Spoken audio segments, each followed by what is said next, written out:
Obrador abrazado del procurador del consumidor, luego de que dieran a conocer un dato muy interesante. Hablando del consumidor y del consumo, el presidente López Obrador hoy da a conocer que se redujo el costo de la canasta básica, y esto está muy impresionante, de si no me equivoco, 89 pesos a solamente 812 pesos. Esto al referirse a los 24 productos de la canasta básica.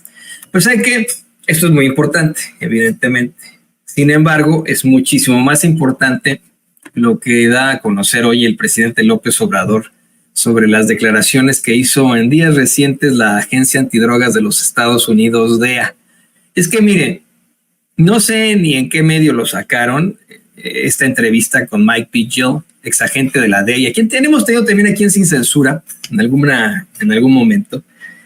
Pero bueno, el hecho es de que el presidente hoy pone una entrevista muy interesante que precisamente le hacen este señor a Vigil en un medio que yo no pude identificar, con un tal Juan Pablo. No sé qué Juan Pablo sea ni nada, ¿no? Perdone la ignorancia y le ofrezco disculpas a Juan Pablo, ¿no? Pero a Juan Pablo, uno de estos medios, ya saben, ¿no? Corporativos y chayoteriles, entrevistan a Mike Vigil en una serie de planteamientos en la que la de a huevo quieren que Vigil salga con que López Obrador es malo o que hay algún tipo de circunstancias pues relacionadas del gobierno de México al crimen, o que la DEA está de alguna otra forma satanizando al gobierno, en lo que pues es una realidad para Mike Vigil, algo muy, muy cuestionable. Mire, hoy el presidente comienza sus preguntas, comienza dando la palabra a la muy especulativa Sara Pablo de Radio Fórmula, sabe que a ella le encanta, ¿no? Darle a la especulación durísimo. Empezó a hacer una serie de preguntas, Sara, sobre Estados Unidos, y llegó al punto en el que le pregunta sobre este informe del que le hablo. Un informe con el que la Agencia Antidrogas DEA asegura que el cártel de Sinaloa y el cártel Jalisco Nueva Generación tienen operaciones en los 50 estados de la Unión Americana. Y mire, la verdad es que es algo que pues, se ha planteado incluso hasta en investigaciones de Sin Censura. Cuando se dio esta amenaza de políticos estadounidenses a México, de que querían invadir México, aquí en Sin Censura comenzamos a hacer unas cuantas entrevistas a cónsules del área, cónsules mexicanos del área, para pues platicar de la distribución del fentanilo y cómo es que afecta acá a los Estados Unidos. Y me acuerdo mucho que platicando tanto con la cónsul de México aquí en Kansas City como con el cónsul de México allá en Denver, Colorado, nos reíamos al pensar en que el discurso de estos politiqueros estadounidenses y el discurso al que le siguen ahí los medios chayoteros y los panistas en México es que el responsable del fentanilo aquí en Estados Unidos es México, y el fentanilo llega aquí a Estados Unidos y le salen patitas y manitas y se va corriendo así hacia los adictos a decirles ¡consúmeme! Y pues no, ¿verdad?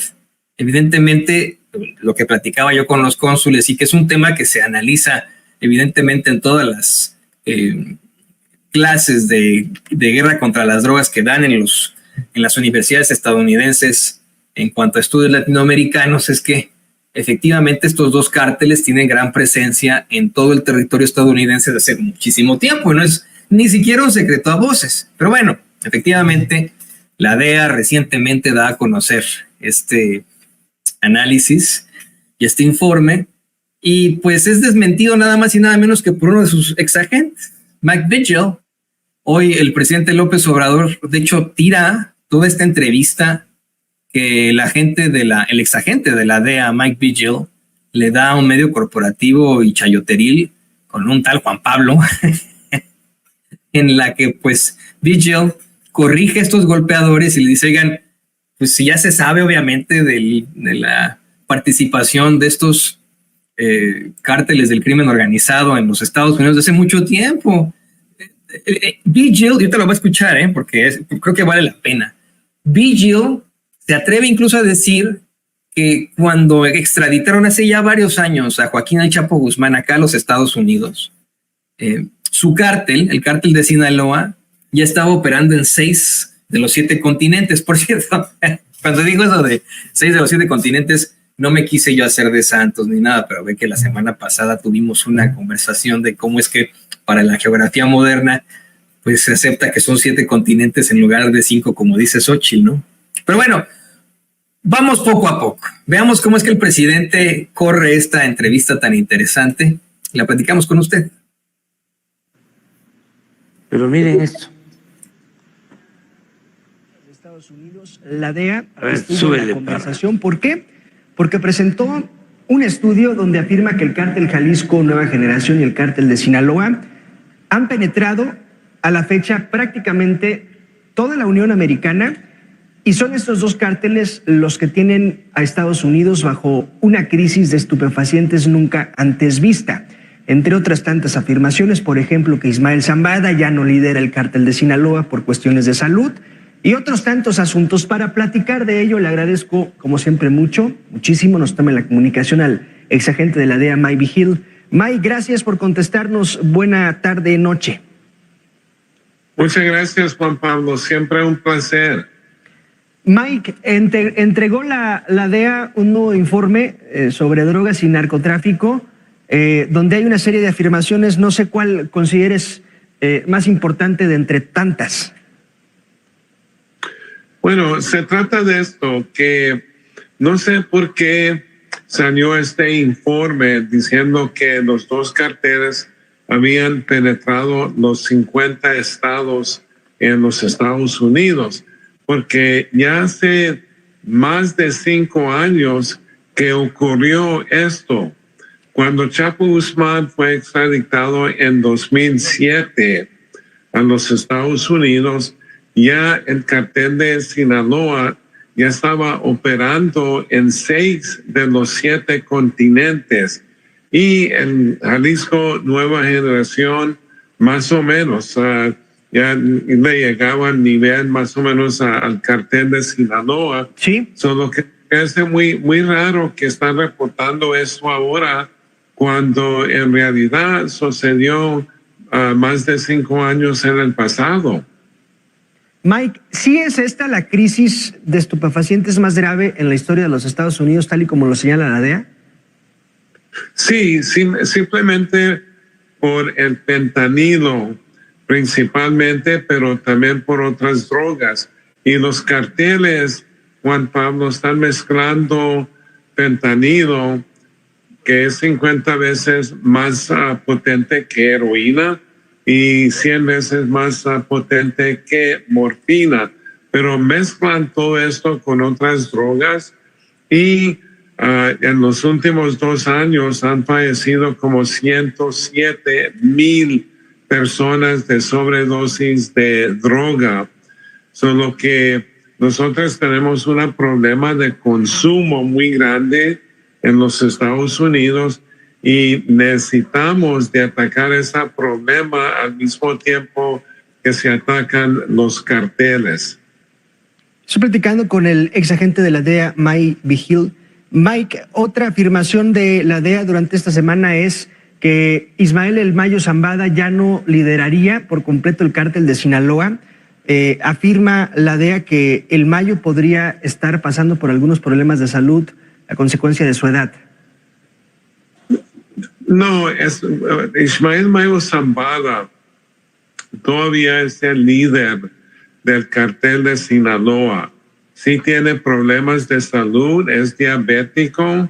Él nunca sale de la Sierra Madres, ahí cerca de Sinaloa, simplemente porque él es muy cuidadoso, mucho más que Chapo Guzmán, pero todavía es el líder del cartel de Sinaloa, y por eso los chapitos están en conflicto ¿Sí? con el cartel de Sinaloa, por ejemplo, en Sonora, porque ellos saben perfectamente bien que si muere Mayo Zambada, entonces se va a fracturar el cartel, y va a ser más difícil para controlarlo.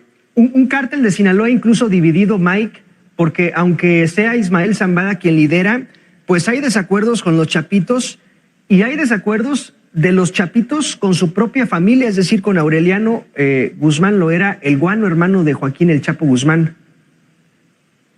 Sí, hay conflicto.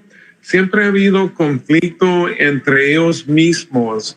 Es como una familia que está siempre en conflicto, peleando, y luego llegan a un acuerdo, trabajan perfectamente bien y luego comienzan otra vez en conflicto.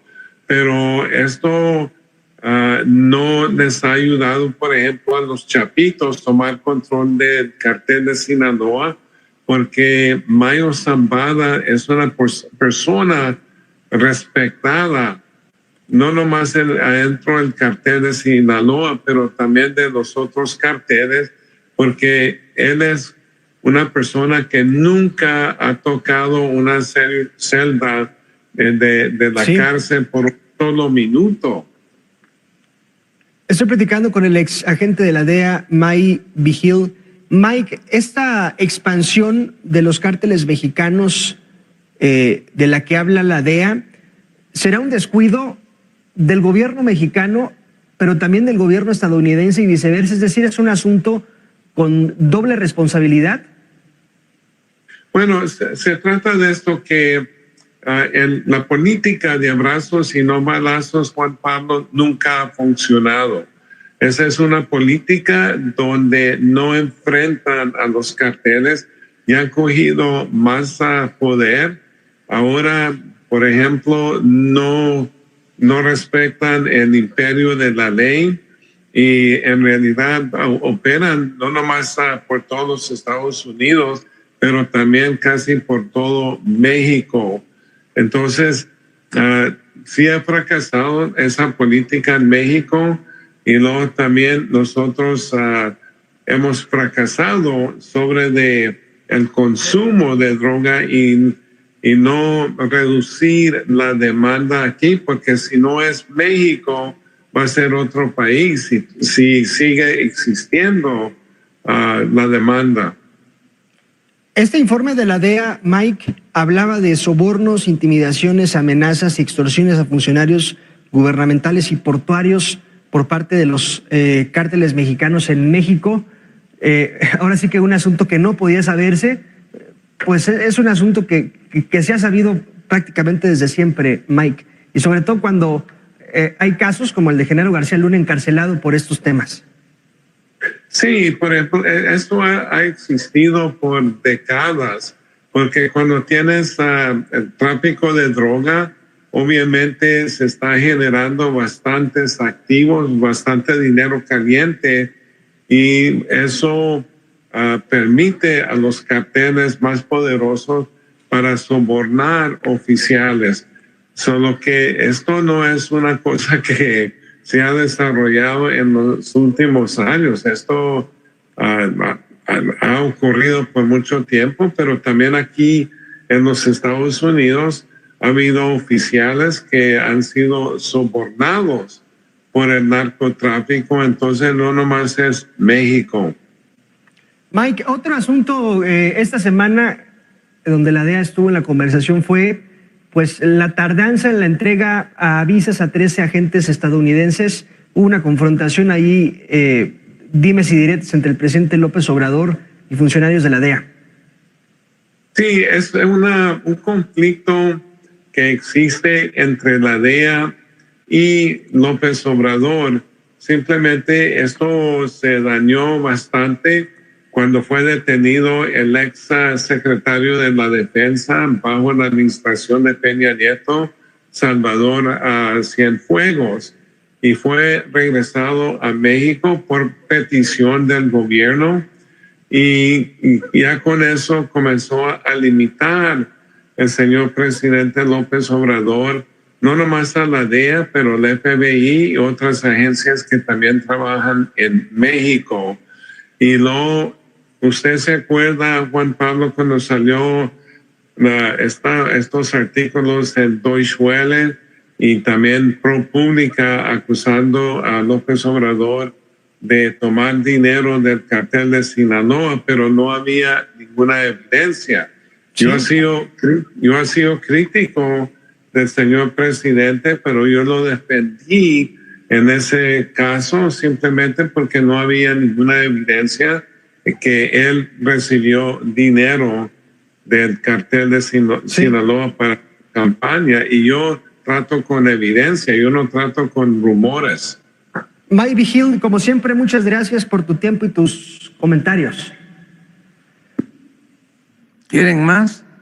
No, presidente, ya con esto. Y es que está chido, ¿no? Así como termina el presidente, ¿quieren más? No. Me dice Ceci, la señora Cecilia Vega, que fue una entrevista en la Cueva de los Malandros, Radio Fórmula, con un señor que se llama Juan Pablo Pérez. No lo conozco, le mando muchos saludos a Juanpa, pero pues no lo conozco, ¿no? Lo interesante de todo esto, señoras y señores, es, híjole, pues, cómo es que se mueven las notas una y otra vez, intentando plantear que López Obrador es o tiene algún tipo de relación con el crimen organizado, y pues son los mismos agentes de la DEA los que dicen, no, pues que no es cierto, ¿no? Aquí vemos a Mike Vigil dando a conocer algo que ha sido muy, muy claro. Una y otra vez lo hemos visto en medios de comunicación corporativos atacando, cuestionando, criticando al presidente López Obrador. Y aquí lo dice, oigan, yo he sido muy crítico del presidente, pero aquí tuve que defenderlo porque están mintiendo sobre él. No hay una sola prueba. ¿Qué opina Anabel Hernández de las declaraciones de Mike Vigil?